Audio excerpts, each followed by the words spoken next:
Good afternoon, Dwayne, CFRN. Hope you're having a great Saturday.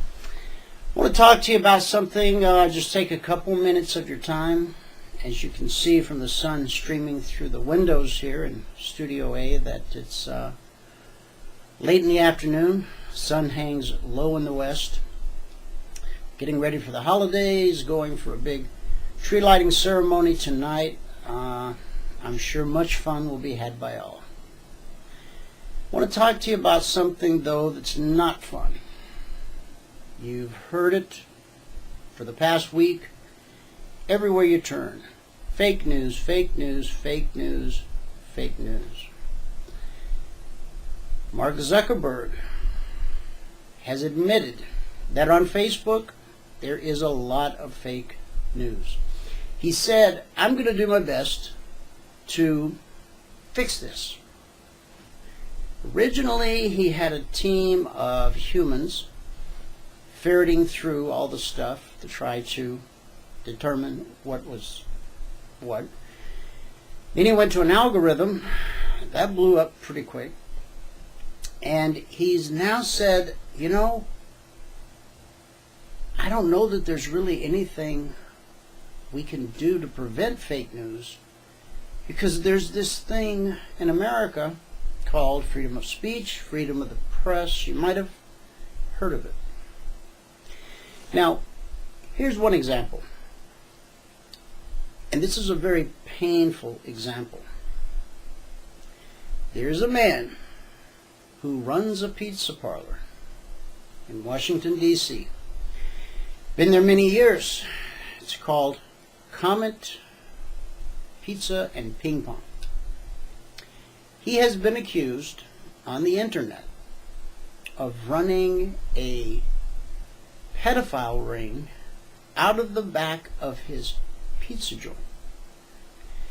Now, this has all been tied into the John Podesta emails, to Wiener's laptop device, which just creeps me out to even say that, but I wanted you to know what I'm talking about.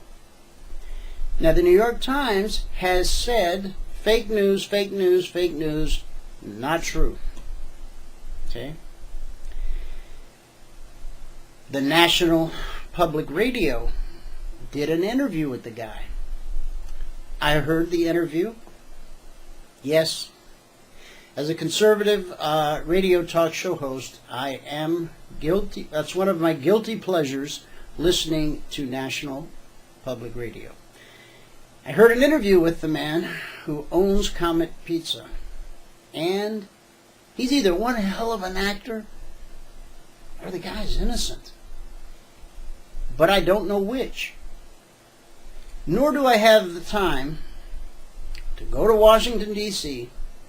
and investigate the situation. Root through his trash, hide outside his windowsill at night. I'm sorry, I'm a busy guy.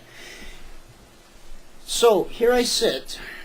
I've had a guest on my show who very much believes that the man at Comet Pizza is guilty, guilty, guilty, and feels that he has evidence to support that. The only thing I've heard that convinces me that he might not be guilty is his own interview. And if you've not listened to his side of the story, I encourage you, go to npr.org, search Comet Pizza. The interview will pop right up. Be your own judge. Now again, he is either one hell of an actor or he's telling the truth. If he's guilty, man, there's no hole deep enough. There's a special place in hell for people like that. But if he's not guilty, his reputation has been forever sullied. Life for him will never be the same. Which brings me to the true topic of what I want to speak about. The scourge of the internet. Back in the day when I was a kid, worst thing you had to worry about was the schoolyard bully. Okay? If you were like me, you could walk into a room of 100 people and the bully, that guy, he would hunt me down, find me like a heat-seeking missile, and make my life miserable. Why? I don't know. I was pretty quiet, wasn't very outspoken. I just kind of minded my own business.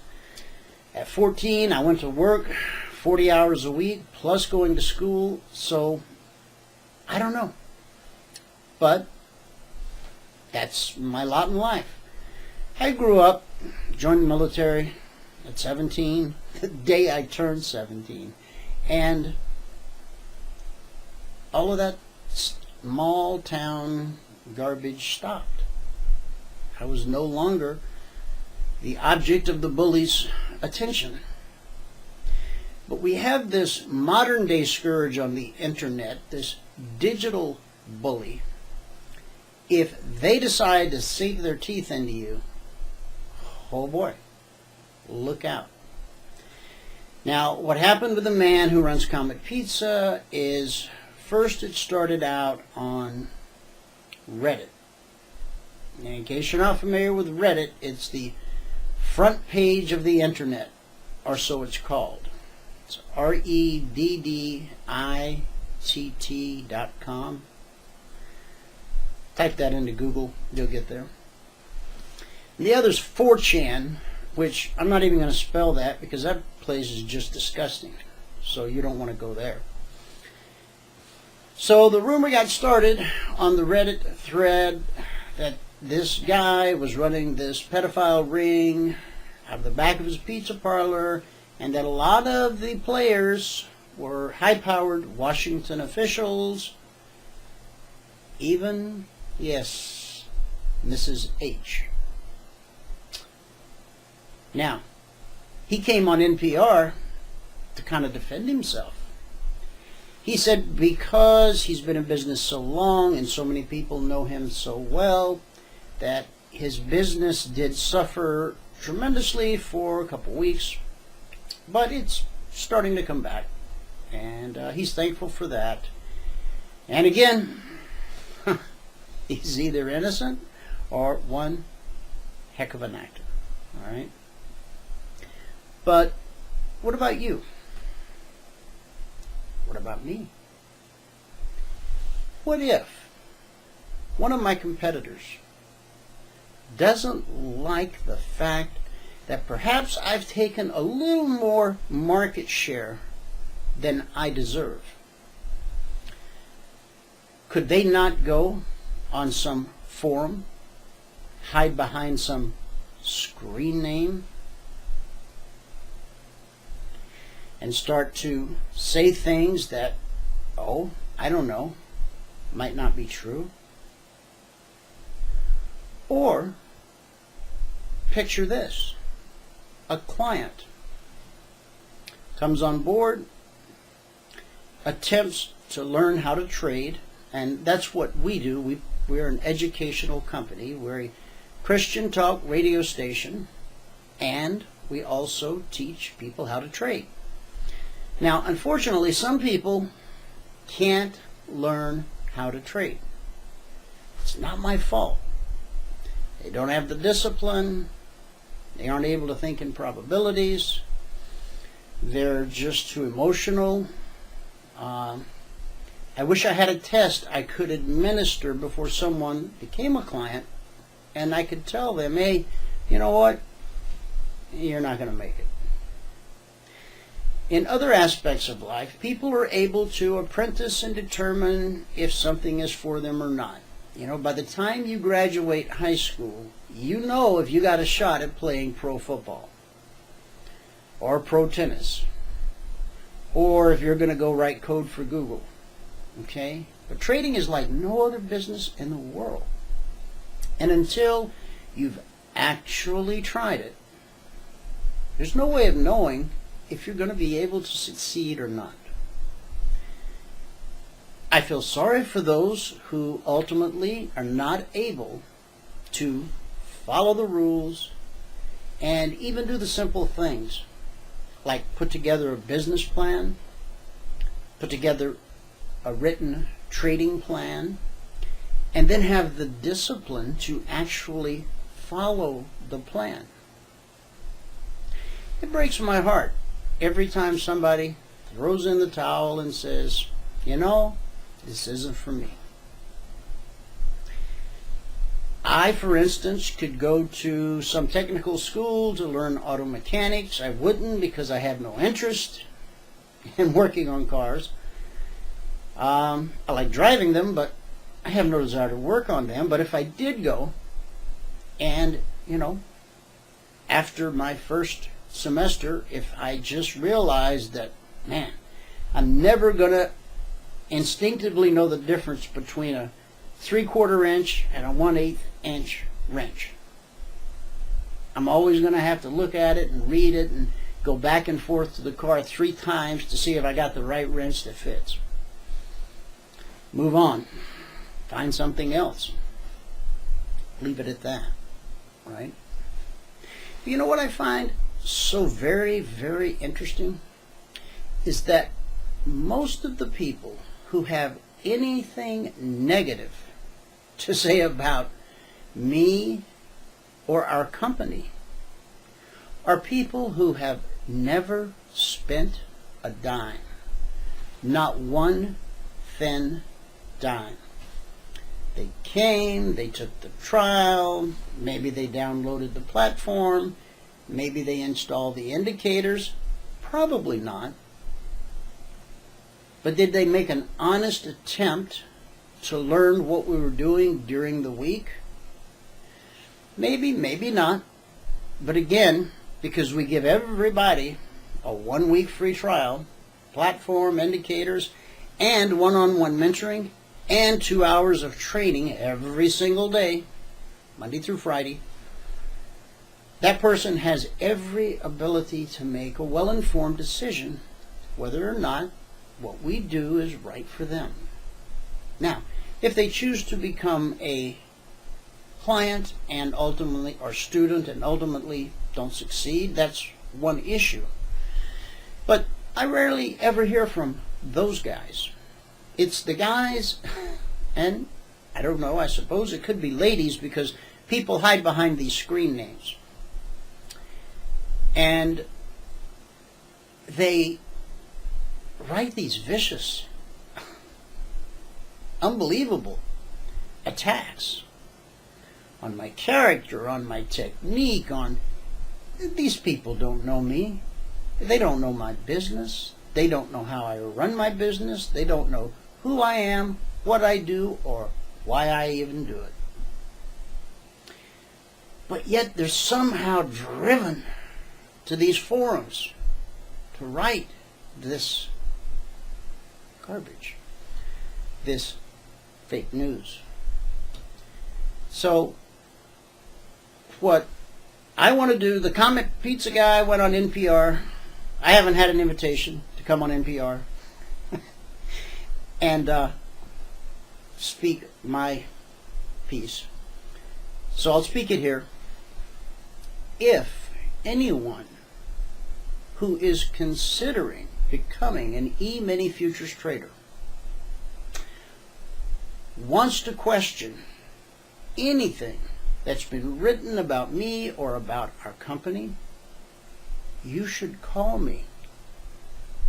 Now, along with this video, I'm also going to post a phone number. It is not a direct line to the company. It's a direct line to me. So if you're guilty of writing the garbage, or if you're guilty of publishing the garbage, I'm issuing an open challenge to you right here, right now, to call me. I really want a chance to talk to you. Now, a lot of people ask me, they say, hey, Dwayne, why don't you go over there and rebut these things and tell them what's what? Because we have hundreds and hundreds and hundreds of perfectly happy students and clients, successful students and clients. And the reason I don't and the reason I won't is because if I do, I just create more clicks for their website. So they can charge their advertisers even more money for traffic that I generate for them. So, sorry, I won't play that game. But again, if you've wrote the garbage, call me. If you've published the garbage, call me. If you're considering becoming a student of ours, I want you to take a look at what we offer. The price that we charge, a fraction of what most people charge, and the amount of time and personalized attention that you get. Nobody, and I mean nobody, does that. So if you're considering learning how to trade, you call me, okay? You're welcome to read the garbage, but why don't you call and talk to the man himself, okay? The one who, along with help from others, business partner, other associates, have built the single largest Emini community on the internet, and we're now in our second decade of broadcast history. We broadcast 24/7, and we broadcast live 2 hours a day from 12 noon to 2 p.m. Eastern, Monday through Friday. If you want to know how to tune into the show, go to our homepage, cfrn.net. On the right-hand side of the page, click the big microphone. That'll take you to a page that says Watch Live Now. Click it. It'll take you 30 seconds to fill out the little registration, and what will happen is every day, 1 hour before the show starts, you'll get an email reminding you that the show starts in an hour. And when you're ready to join that day's show, one-click access. Okay? Now, that allows you to not only hear the radio show, but it allows you to see the radio show. We broadcast video and audio during those 2 hours. The other 22 hours a day, it's just audio. For 2 hours, you kick it up a notch and broadcast live video. So, when you come, you'll not only be able to see the charts that we display during the show. We do a complete recap of every trade from the live training room that morning.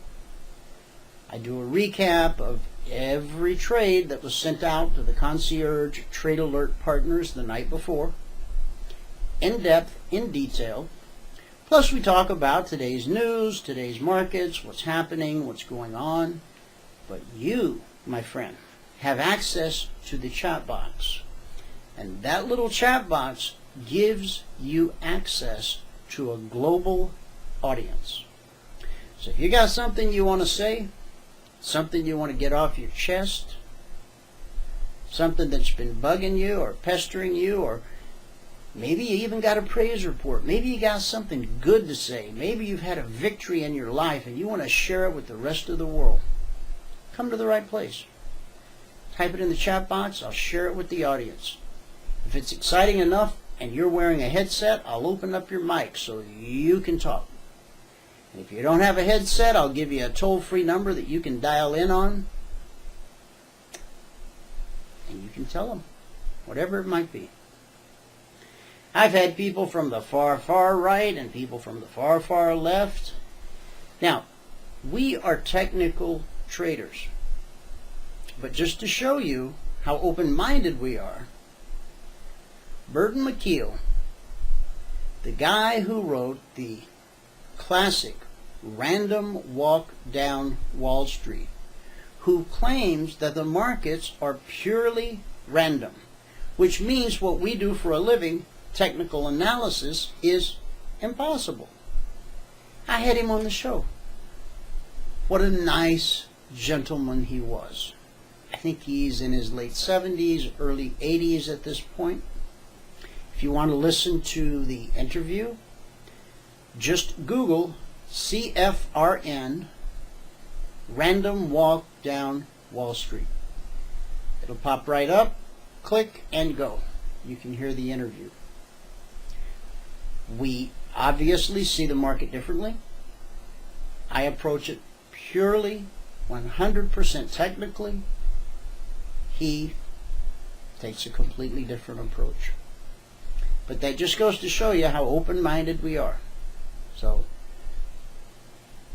I had during the presidential election, I had people speak who were obviously not going to vote for Trump.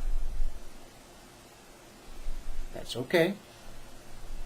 And of course I had those who were going to vote for whoever the Republican candidate happened to be. So that's how we play. We'd love to have you come and spend time with us. Again, we're in our second decade of broadcast history, and so hopefully you'll make us a part of your daily routine. Now again, whether you see this video on our blog, on Twitter, on Facebook, or my videos get picked up by all kinds of sites. So wherever you see it, along with the video, will be published a direct number that will take you to this phone right here. No one answers it but me. Okay? If you catch voicemail, leave a name, leave a phone number, and I'll call you back. Thanks so much for listening to me rant and rave for a moment. And boy, that sun really is streaming in heavy there. And I hope you have a great weekend or a great day, depends upon whenever you watch this. I should have watched what I said up front, and then it would be evergreen content. But today's December the 10th, 2016, and it is 6:30 on the East Coast. Merry Christmas, and I hope you have a healthy, happy, and prosperous New Year. And give me a call. I look forward to talking to you.